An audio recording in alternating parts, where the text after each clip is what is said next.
16장.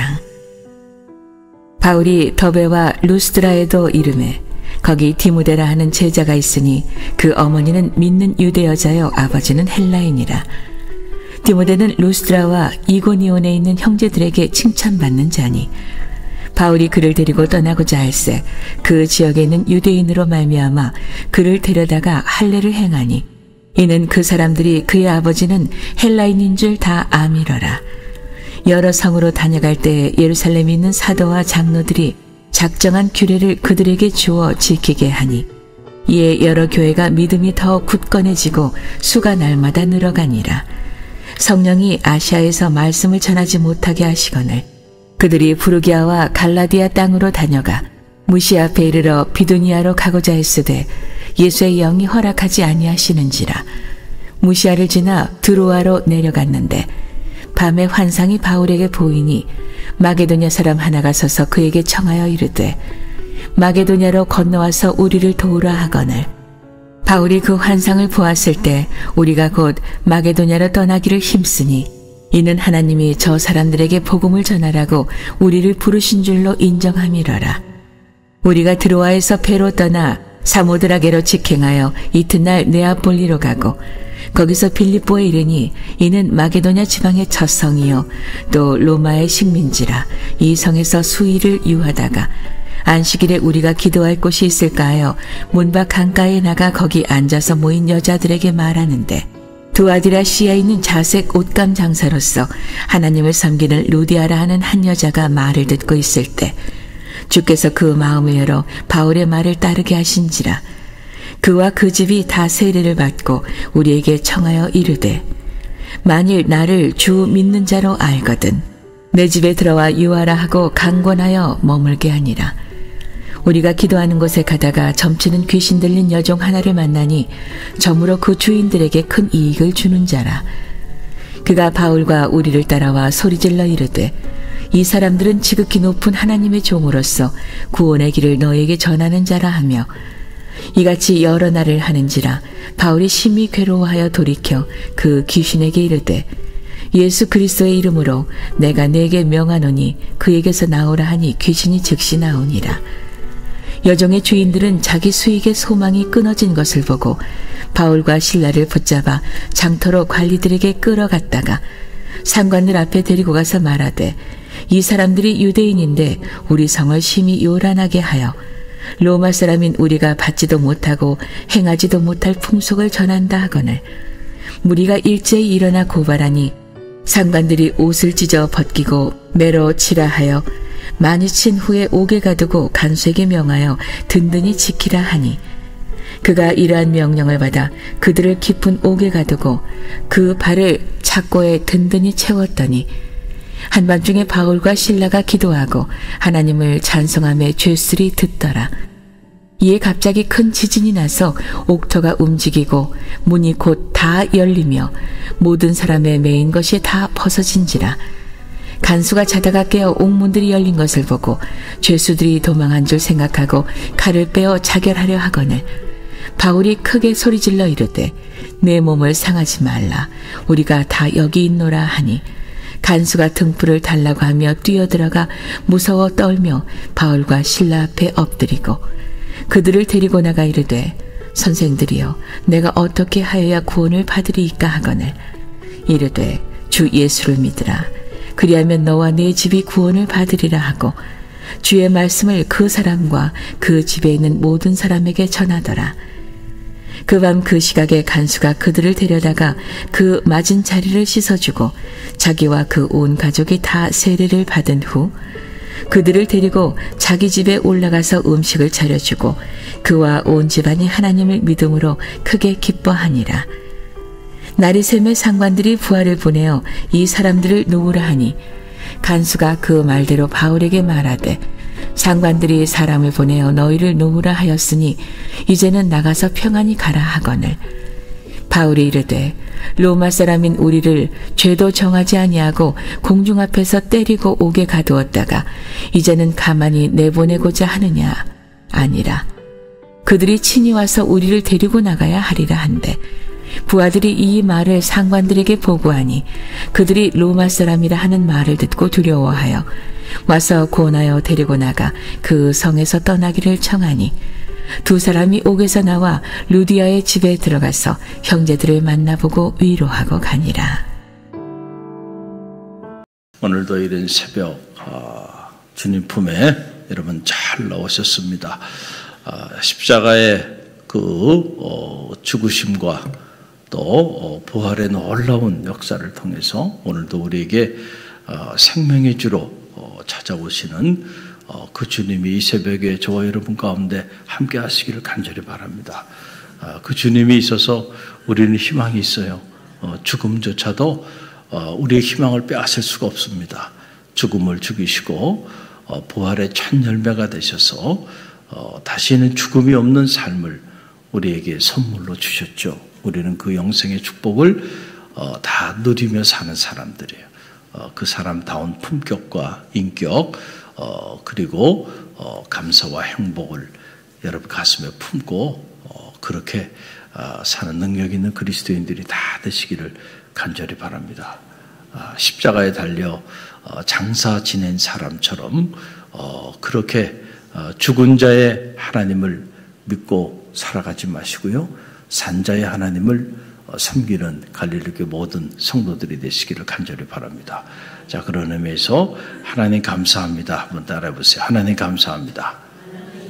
하나님 감사합니다. 무슨 일을 만나든 어떤 상황이 있든지 간에 그저 감사할 뿐이에요. 하나님 감사합니다. 특별히 감사의 계절을 보내고 있죠. 한 해를 시작한 것이 그제 같은데 한 해의 반년이 지나고 있어요. 또 새로운 반년을 맞이하게 되는데 이 맥주감사 절기를 맞이하면서 여러분 안에 하나님의 은혜에 대한 지난 반년 동안 베풀어 주신 그 은혜 돌아보며 감사하죠. 할렐루야. 감사로 잘 매듭을 짓고 또 감사하는 마음으로 대망의 반년을 준비하는 성도들 되시길 바랍니다.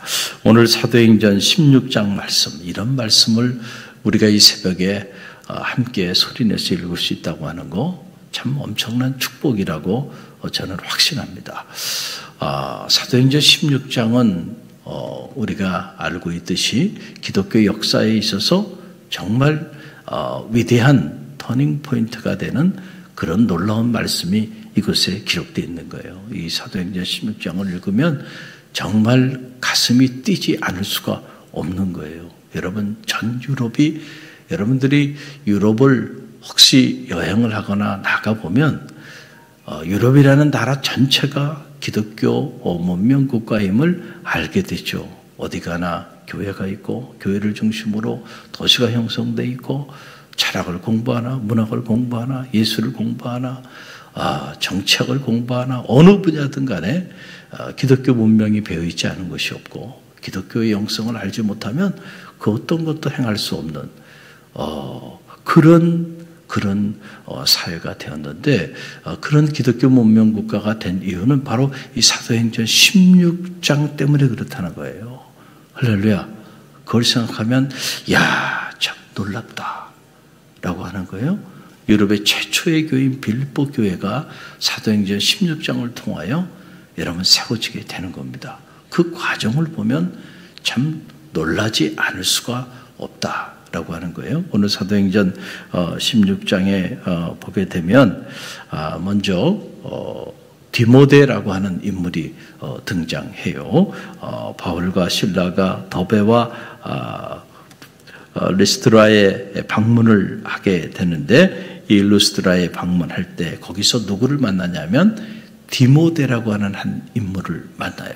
젊은 청년인데 그 디모데를 만났는데 그 디모데가 어떤 사람이냐면 그 지역의 사람들에게 좋은 평판을 가지고 있었던 인물이었다. 여러분, 그래서 그 내용이 2절에 보게 되면은, 자, 1절과 2절 보면은 그 내용이 나오는데요. 1절, 2절 함께 읽어봅니다. 바울이 더베와 루스드라에도 이르매 거기 디모데라 하는 제자가 있으니 그 어머니는 믿는 유대인 여자요 아버지는 헬라인이라. 디모데는 루스드라와 이고니아에 있는 형제들에게 칭찬받는 자니. 그랬어요.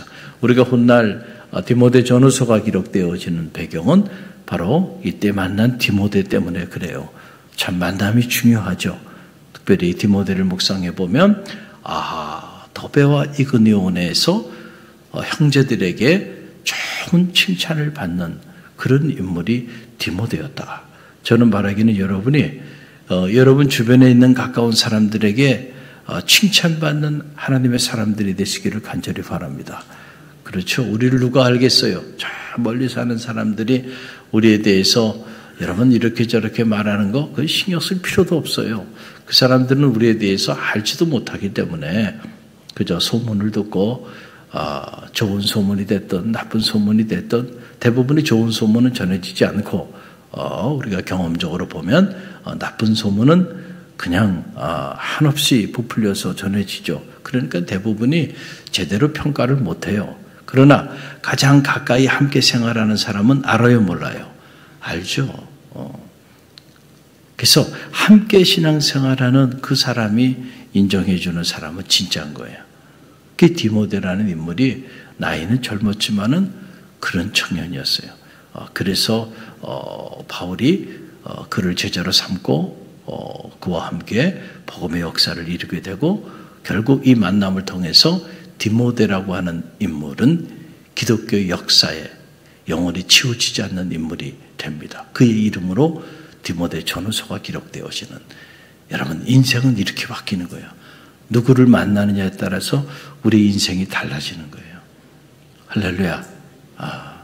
또 오늘 말씀을 들여다보니까 빌립보 교회가 세워지는 그런 과정이에요. 이제 바울과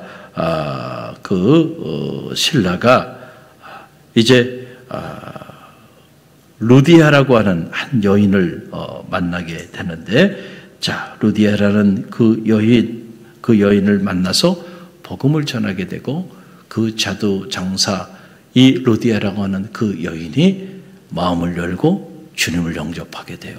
여러분 그 내용이 14절에 보게 되면 나오는데 14절 함께 읽어봅니다. 두아디라의 시에 있는 자색 옷감 장사로서 하나님을 섬기는 루디아라 하는 한 여자가 말을 듣고 있을 때 주께서 그 마음을 열어 바울의 말을 따르게 하신지라.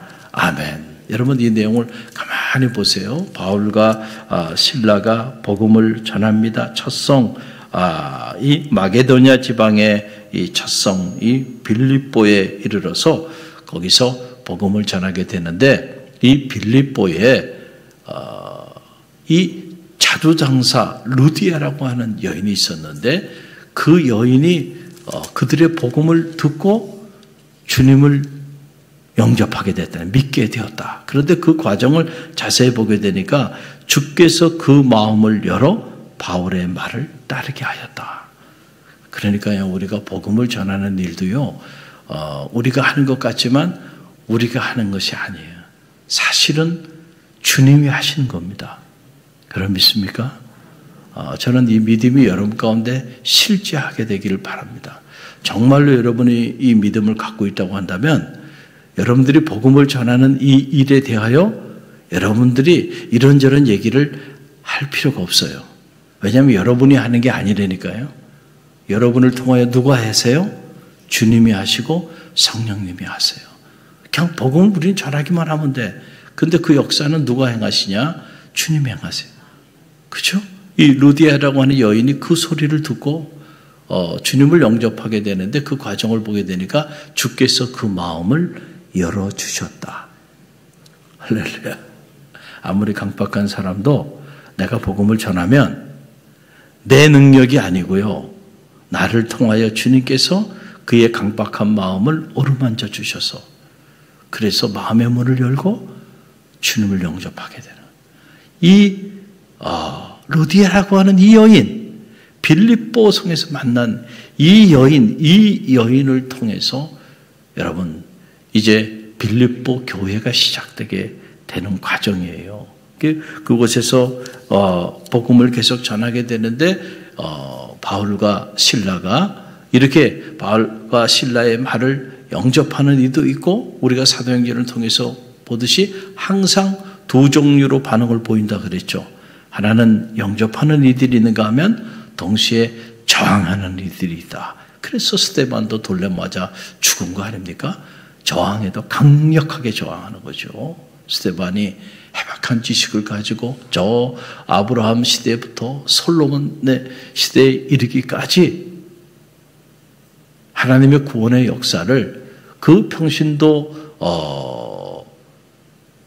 초대교회 7 집사 중에 한 사람이 어떻게 그렇게 이스라엘 역사에 대한 해박한 지식을 가졌는지, 그리고 쫙 복음을 놀랍게 전합니다.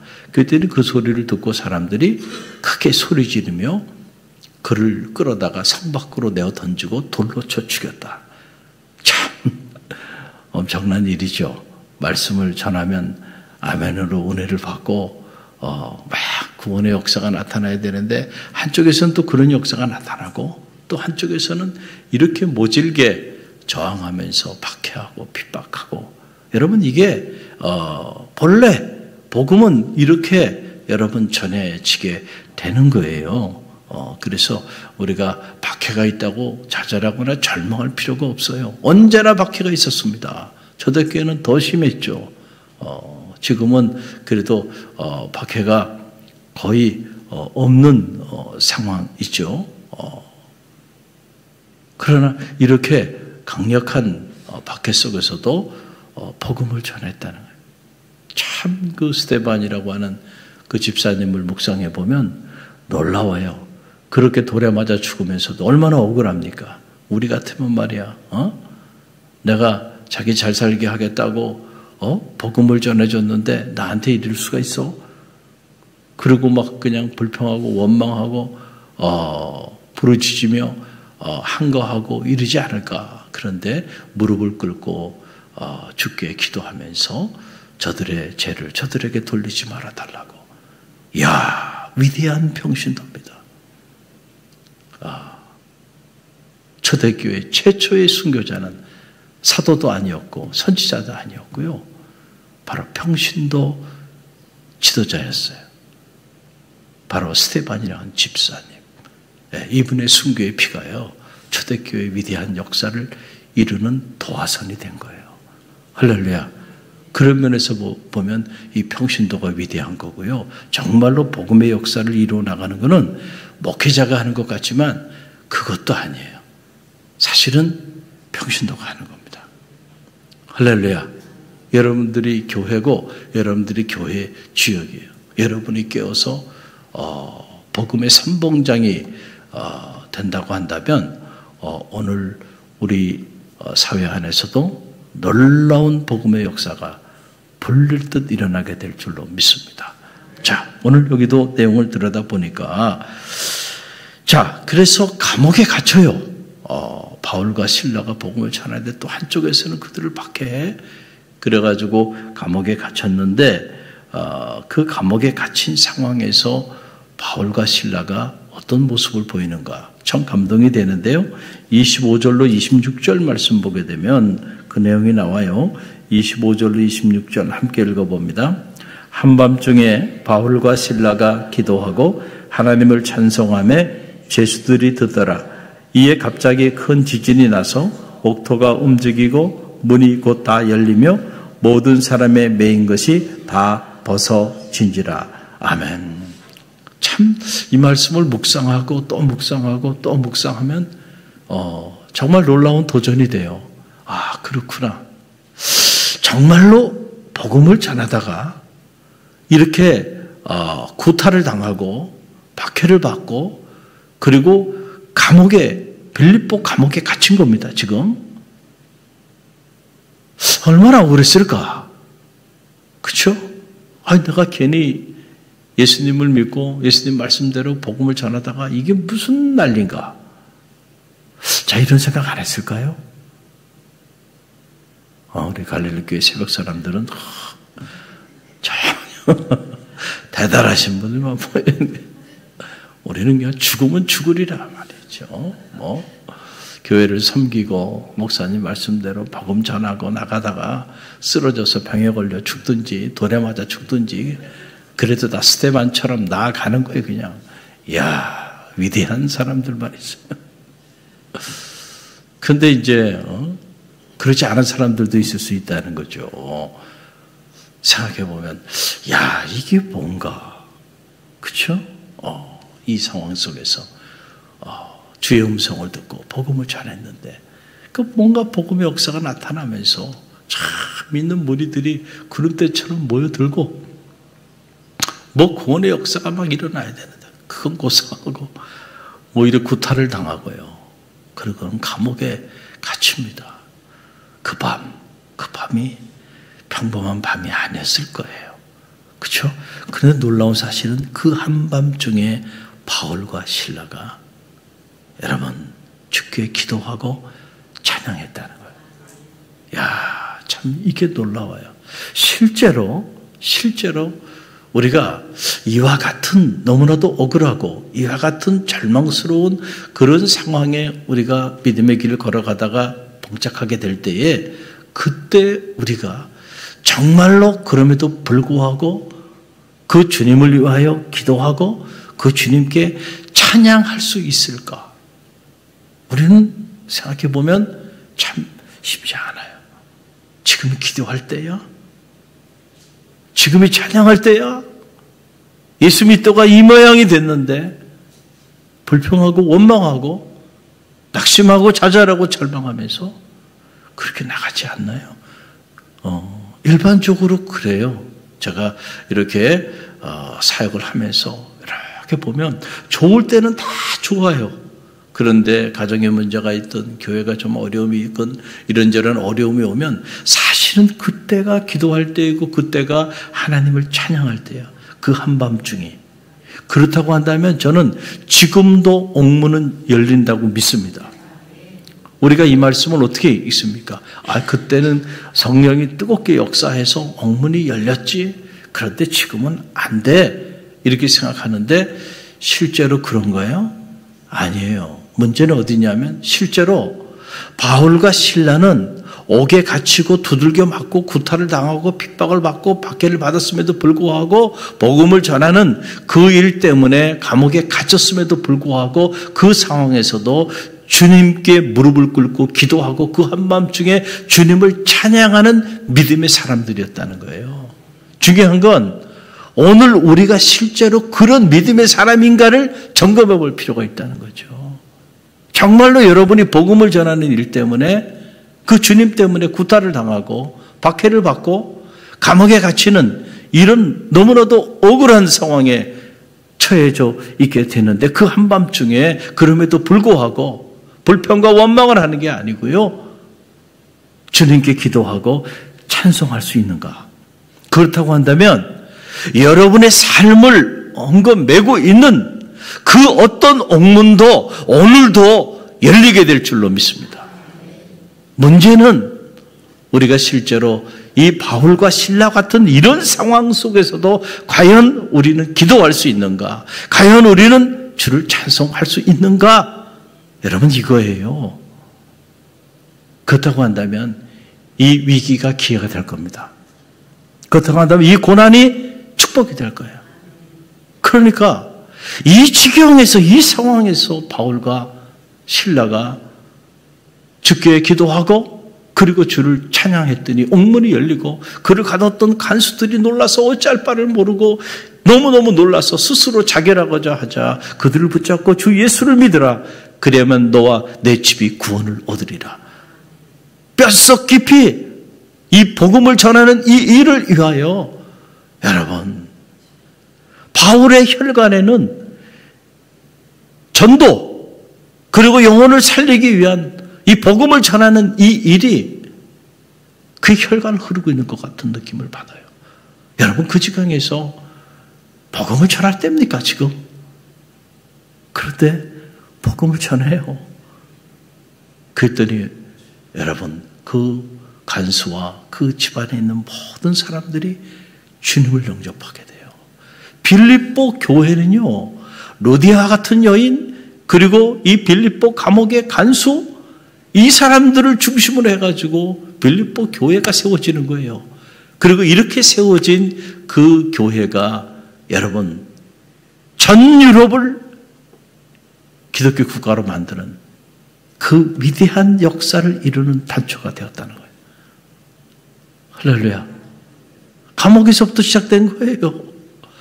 감옥에 갇혀도 기도하고 찬양할 수 있으면 그것이 선교의 현장이 될 줄로 믿습니다. 역사의 현장이 될 줄 믿습니다. 우리는 항상 자꾸 환경을 얘기해요. 환경을. 이런 환경에서 이래서 못하고 저래서 못하고. 여러분, 그 비본질적인 거예요. 본질은 그게 아니라니까요. 감옥에 갇혀도요, 여러분, 그곳에서도 우리가 기도할 수 있고요, 찬양할 수 있고요, 그곳에서도 복음을 전할 수 있어요. 나를 가둬놓은 저 간수에게도요, 담대히 주 예수를 믿으라. 그래야만 너와 내 집이 구원을 얻으리라. 할렐루야. 복음을 전해야 한다는 거예요. 도전을 받죠. 할렐루야. 참, 이 사도행전의 초대교회 이 역사를 이렇게 묵상해 보면, 오늘 참 우리가 어떤 모습으로 신앙생활을 하고 있고, 우리 교회가 어떤 방향으로 나가고 있는가, 이런 생각들을 하면서, 우리가 자꾸 이 본질을 잃어버리고, 그리고 자꾸 비본질화 되어 가고 있구나, 라고 하는 생각을, 지울 수가 없어요. 지울 수가 없어. 할렐루야. 갈릴리 교회가 이 복음 운동을 전개하고 있죠. 특별히 맥주감사절, 7월 7일 맥주감사절, 한 해 반년이 지났는데, 여러분 정직하게 이 새벽에 여러분 한 해 반년 동안 여러분 주로 뭘 위해 기도했습니까? 그리고 여러분이 많은 말을, 보통 사람이 하루에 3만여 말을 구사하며 산다 그러는데, 그렇게 많은 말씀을 하며 사시면서 과연 여러분의 입술로 얼마나 많이 복음을 전하고 이 한 해 반년을 사셨는지, 여러분이 만나는 사람들, 여러분에게 주어진 환경, 여러분에게 주신 은사와 여러분에게 주신 물질과 그 재능을 통해서 과연 여러분은 생명을 살리는 이 복음을 전하는 일을 위하여 얼마나 투자하고 얼마나 여러분들이 그 일을 위하여 애를 썼는지를 한번 뒤돌아보세요. 뒤돌아보면요, 저를 비롯한 이 자리에 있는 우리 모두는 다 고개를 들 수 없을 겁니다. 이런 말씀을요, 그냥 읽고 그냥 이런 내용이구나. 내용을 아는 게 중요한 게 아니에요. 소설책을 읽는 게 아니에요. 우리가 생명의 말씀을 읽는 거예요. 할렐루야. 이 생명의 말씀은 오늘 우리에게도 적용이 돼요. 남편이 구원을 받지 못했어요? 왜 남편에게 복음을 전하지 못해요? 아내가 예수님을 영접하지 못했어요? 왜 전하지 못해요? 여러분의 자녀가 아직도 주님을 영접하지 못했어요. 왜 전하지 못하세요? 이웃들에게, 만나는 이들에게 여러분 왜 예수 그리스도를, 여러분 그분의 사랑을, 그분의 은혜를 담대히 전하지 못하십니까? 그러면서도 우리가 주님의 제자고, 그러면서도 우리가 주님 나와 함께 내 인생을 축복해 달라고 기도하고 있다고 한다면 참 부끄러운 모습일 수 있겠다, 그런 생각이 들어요. 그래서 너희는 먼저 그의 나라와 그의 의를 구하라. 그리하면 이 모든 것을 더하여 주시리라. 왜 주님이 이런 말씀하셨을까? 야, 너 그거 구하지 않아도요, 내가 다 알고 있어. 그 이방인들이 구하는 거야. 너는 먼저 그 나라와 그 의를 위해서 한번 구해봐. 이 모든 걸 더하여 줄게. 아직도 이 말씀이 이렇게 와닿지 않습니까? 이게 와닿지 않아서 오늘도 그냥 내 새끼, 내 가정, 내 인생 이걸 내려놓지 못하고 그냥 그걸 가지고 여러분 기도해야죠. 기도하라 그랬으니까 그걸 위해서도. 그러나 여러분 언제까지 그것만 붙잡고 기도하겠냔 말이에요. 할렐루야. 할렐루야. 이제는요, 여러분들이 복음을 전하는 이 일을 위하여 어떻게 하면 복음을 전할 수 있을까? 어떻게 하면 영혼을 살릴 수 있을까? 이런 거에 대한 관심이 여러분 안에 자리하게 되기를 간절히 바랍니다. 그걸 위해서 지혜를 달라고, 건강을 달라고, 만남의 축복을 달라고요. 전도의 문을 열어달라고 그렇게 한번 기도해 보세요. 그러면은 여러분의 그 간절한 기도를 따라 여러분을 통하여 생명의 문이 열리고 전도의 문이 열리게 될 줄로 믿습니다. 여러분, 한 생명을 살리는 그 사람의 인생을 주님이 책임지지 않을 것 같아요? 그 정도 믿음도 없이 여러분들이 평생을 주님을 믿고 살았나요? 아니잖아요. 할렐루야. 생명을 살리는 그 복음을 전하는 그 일을 위하여 여러분들이 헌신하면요, 구하지 않은 것까지 채워주시는 놀라운 은혜가 임하고요, 천대에 이르는 축복이 여러분의 삶과 가정을 통하여, 가문을 통하여 나타나게 될 줄로 믿습니다. 우리 7월 7일 맥주감사절을 앞두고 있는데 제 안에 드는 생각은 이 맥주감사절 한 해 반년을 보내면서 우리가 한 영혼이라도 주님께로 인도하는 그런 감사절기가 됐으면 좋겠다, 이런 생각이 들어요.